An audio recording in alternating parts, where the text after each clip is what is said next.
What is going on, everyone? Welcome back to the world according to Briggs and part 2 of the least visited and overlooked cities in the United States. If you haven't seen the first one, you can watch them in any order, it doesn't matter. There'll be a link at the end of the video if you want to see it. And you haven't. If you want to see it again, even better. All cities in the United States get tourists. Obviously, most of the city tourism goes to places like Los Angeles, Dallas, New York City, Orlando, Washington, D.C., etc. There are a bunch of other cities in this country with a lot to see and do that just have something holding them back or maybe getting in their way. Maybe it's crime, maybe it's location, maybe there's a more popular city to visit in the area. There could be a number of reasons a city is an underachiever when it comes to getting those tourism dollars. No matter what, every city, big or small, is going to have something to see and do. Even Trenton, New Jersey. Like I said in the last video, if you're looking to see America, missing some of these cities would be considered a mistake by some people. There's so much to see in this great country, you just have to look for it. It's not just beaches, ballparks, and nudist colonies for people over 50. Yes, that's real. It's in Florida. It's called The Village. Those are all great and everything. Well, maybe not the early bird nudist, but the other two are nice. If you really want to see America, look at some of these cities. Here's part 2.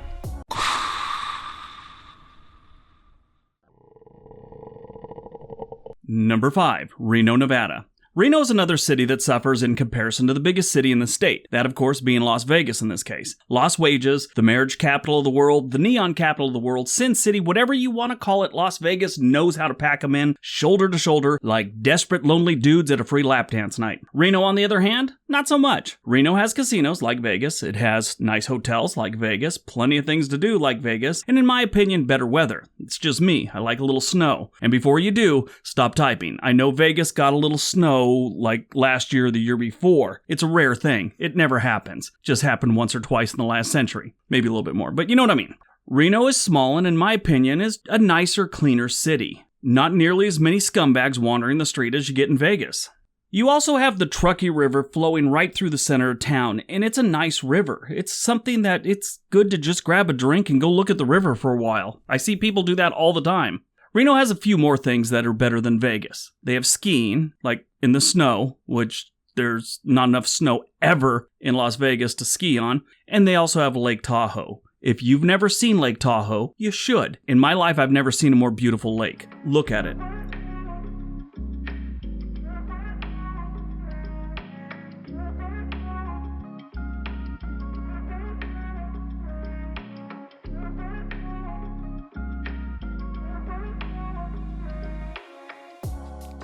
Reno, in my opinion, has one more thing over Las Vegas. Not nearly as many people in the casinos and the hotels, which in a time of social distancing, this is one in the plus column. Las Vegas sees around 50 million people a year, and Reno only sees 5 million people a year. That's it. That's not a lot of people. And it's too bad because it is a really, really nice city.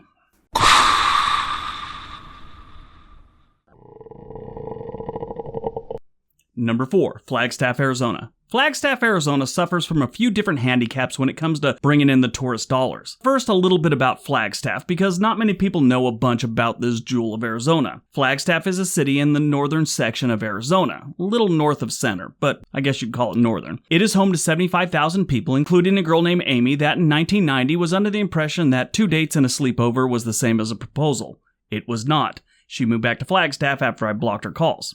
Anyway, one of the first hurdles that this great city has is location. It's sort of the only real city up in this area. Prescott is sort of up towards it, but it's really not a city and it's really not very close. Phoenix and Tucson is where most of the people are, and Flagstaff is just sort of unknown. Flagstaff is a nice mountain city with trees and everything. Most people assume the entire state of Arizona is Phoenix, sand, and tumbleweeds. The landscapes around Flagstaff are awesome and very similar to the Reno, Nevada area. If you visit, I would suggest you learn a little bit about photography and then go home and blow up that Instagram with what you capture. You could ski in Flagstaff at Arizona's Snow Bowl Resort. If you like astronomy, visit the Lowell Observatory. It's one of the oldest observatories in the U.S. Now, it has a lot to do up there, and it's a beautiful little town, but Flagstaff sees under 5 million people a year. That's it. Only 5 million people show up here a year. When you got Phoenix down there, Phoenix alone, not even counting Tucson, they see over 20 million, about 22, 23 million people a year. And I think Flagstaff's a far better choice to visit.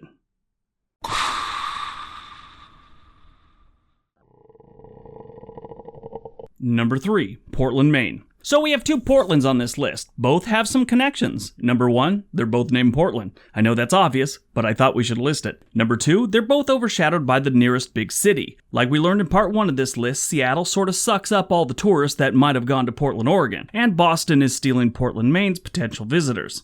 Interesting piece of trivia about Portland, Oregon. 2 businessmen from the East Coast came out west to start a trading post in Oregon, this way back in the 1800s. After being there a couple of years, a town sprung up around their little trading post and they decided they needed to name this little town. Both of them wanted to name it after their own hometown back east and they decided to flip a coin. The guy from Portland, Maine won the coin toss. If the other guy had won, I'd currently be sitting just outside of Boston, Oregon. Portland, Maine is a great city with amazing architecture, lighthouses, and the Old Port. Go see the Old Port. It's a really nice part of town. Go to the Allagash Brewery. I would say it has one of the top 10 IPAs I've ever had. Great beer there. The problem with Portland is it has some history, but nothing compared to Boston. It is smaller with less options for entertainment, and it's sort of out of the way. I mean, it is the most northern, bigger city on the East Coast. I mean, Bar Harbor's after that, but Portland's probably the last one, in the United States at least. St. John's in Canada's up there too, and it's pretty big.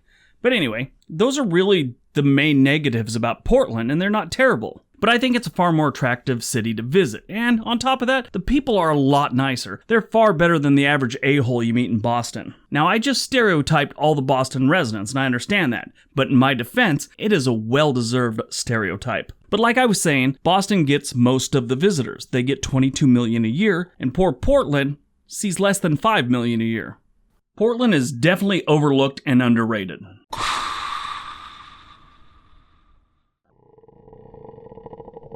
Number 2, Fort Wayne, Indiana. Fort Wayne is one of the nicer cities in or around the Rust Belt of the United States. This is another city that's been overshadowed by other cities in the state, and area for that matter. You have Indianapolis and South Bend that steal most of the spotlight in Indiana. You also have Columbus, Ohio, which isn't terribly far away, and about 3 hours away you have Chicago, so you're kind of like, why would anyone visit Fort Wayne? I'm going to tell you. Fort Wayne is a nice place to visit, especially for families. Now, if you go up to South Bend, they have the Fighting Irish, and Indianapolis has the Colts and the Speedway. Fort Wayne doesn't have any huge attractions like that. What they do have is 3 rivers that meet in the center of town. The Maumee River, the St. Mary's River, and the St. Joseph's River. And they're all family-type rivers. I know what you're saying. How can a river be a family-type river? Well, they're kind of shallow, which means there's not many power boats, if any, which normally means less drinking and fewer females that have lost part of their clothing. Kayaking and fishing are big here. They have some river walks and parks that, again, are designed for families. Fort Wayne also has a zoo called the Children's Zoo. Sort of makes it sound like it's a petting zoo type thing. It's not. It has a lot of kids' things to do. You're not just walking around looking at caged animals. You get to interact with things. If you're a history buff, they have the old fort. This is the reconstructed Fort Wayne, a post built by American troops under the command of Major John Whistler back in 1815, 1816. This place is actually pretty cool. I've been to this one. They have a gunsmith and chair makers and people doing all kinds of things. And they have everyone there is all dressed like they would have been when the fort was built. Luckily for the visitors, they didn't make them go the extra step and require all the workers to bathe only once a month, which was common back in those days. Fort Wayne is a nice, quiet place to visit. It's relatively inexpensive, too, which you'd think would bring a lot of people in. It just doesn't seem to. One other thing you should see there is the Embassy Theater. This thing was completed in 1928, and it's beautiful. It was like a place for silent movies and vaudeville acts back in the day. If you don't know what vaudeville acts are, look it up. But yeah, sadly, Fort Wayne only sees about 6.5 million visitors a year. Compared to Indianapolis, they see over 30 million a year. It's too bad. It's a great place to visit. It's an even better place to buy a home.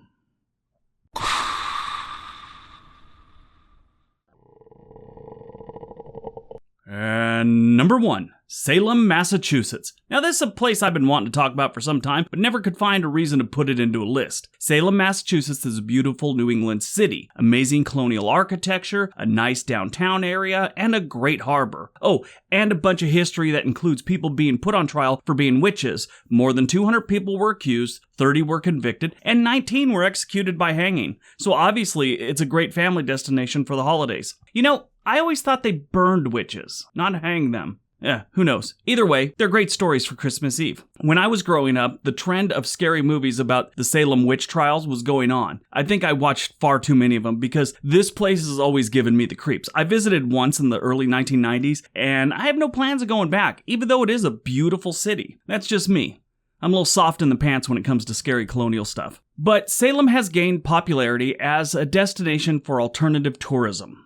These days, Salem isn't just about hunting witches and stories and witch history. It's a beach town. They have plenty to do surrounding the whole witch thing, don't get me wrong, but they have other things too. Tour the old witch house, which was built a couple centuries ago. Visit the beaches, the waterfront, the lighthouses. Visit some of Salem's historic landmarks, like the Old Town Hall and the House of Seven Gables. Yeah, from the book, it's here in Salem, Massachusetts. They have more than a few decent tours, or just grab the trolley and cruise around the city. Now, here's what's shocking. They have a lot to do here. A main focus is obviously the witch thing, but they don't see that many people. It is a severely underrated city. Salem only sees 1 million visitors on average a year, where right down the road, Boston, sees over 20 million visitors. That's too bad.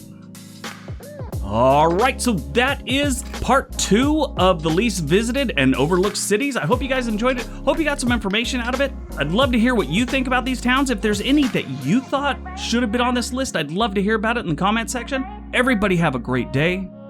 Be nice to each other.